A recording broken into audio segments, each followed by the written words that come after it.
بسم اللہ الرحمن الرحیم، صلی اللہ علی النبی الکریم۔ ہم بڑا خواب کیوں نہیں دیکھ سکتے؟ ہم مایوس کیوں ہیں؟ جب کہ ہمیں جس نے بنایا ہے، جس نے ہماری تخلیق کیا ہے، ہمارے کل کلیے سے واقف ہے، ہمارے فارمولے سے کلیے سے واقف ہے، اس نے باقاعدہ الہامی کائنات کا تمام الہامی کتابوں کا مجموعہ کلام پاک میں خلق لکم ما فی الارض جمیعا، وہ فرما رہے ہیں کہ میں نے تمہارے لیے بنایا ہے۔ جمیعا لفظ لاتا ہر چیز کو انسان کے لیے بنایا۔ خلق لکم ما فی الارض، زمین کی ہر چیز کو، ہر مواقع کو، ہر وسائل کو،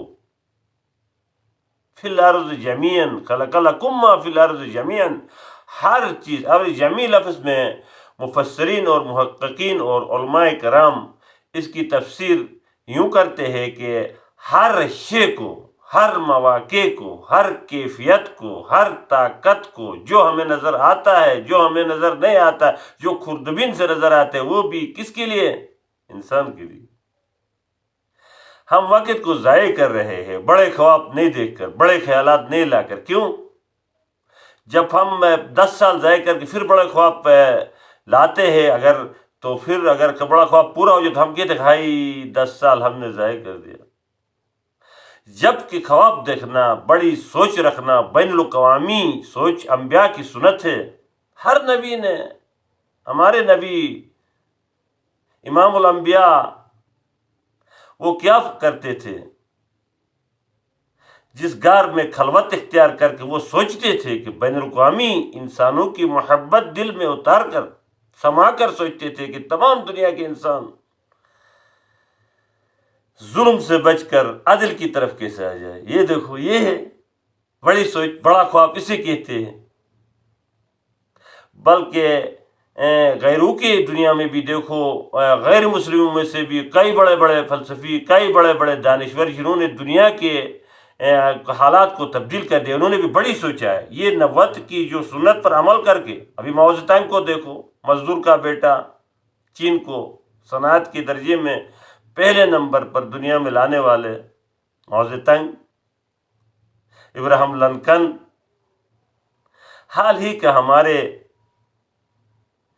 جو وزیر اعظم ہے مہاتیر محمد، جس کے ملک میں غیر ملکی آ کر دیکھ کر، جس کی ترقی کو دیکھ کر حیران ہوتے ہیں کہ ہمارے تعاون کے بغیر اس نے اس ملک کو آگے کیسے لے گیا۔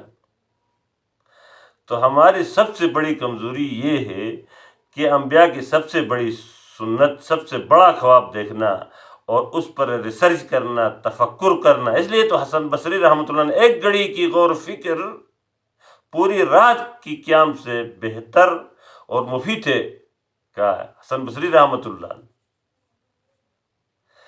تو ہم سب سے بڑی سوچیں گے، سب سے بڑا خواب رکھیں گے، ہم مایوس نہ ہو جائیں گے۔ مایوسی اتنی اللہ کی ناپسندیدہ گناہ ہے، مخلوق میں تمام گناہ میں۔ جب انسان بند کمرے میں گناہ کر رہا ہے اور اس کے دروازے پر کوئی آہٹ یا کوئی درز کی آواز یا بلی کی آواز سے وہ ڈر کر پیچھے چلا جاتا ہے، تو اور گناہ سے بھی اس ڈر، وہ غیر کی ڈر اللہ کو ناپسند ہے۔ اس سے بھی زیادہ ناپسند مایوسی اللہ کو ہے۔ اللہ پاک اگر دنیا میں گناہ کے پکڑ فرماتے تو مایوس بندے کو زندہ زمین کے اندر دنسا لیتے۔ اتنی بڑی گناہ ہے مایوس ہونا، مایوس نہیں ہونا۔ لا تقنطوا من رحمت اللہ، کیونکہ میرے بندہ، اس آیات میں اللہ فرماتا ہے، پورا آیات میں کوٹ نہیں کروں گا، کہ گناہ کو اسراف فرماتا ہے۔ گناہ کو اسراف فرما کر کہتا ہے کہ یغفر الذنوب جميعا، سارے گناہ میں معاف کرتا ہوں۔ اے میرے بندہ، یہ مایوسی کی گناہ نہ کرنا، یہ سب سے بڑا گناہ۔ تو ہم مایوس کھڑے ہیں۔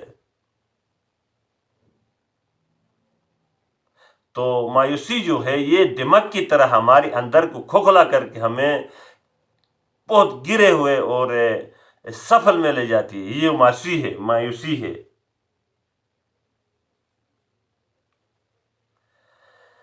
والسلام.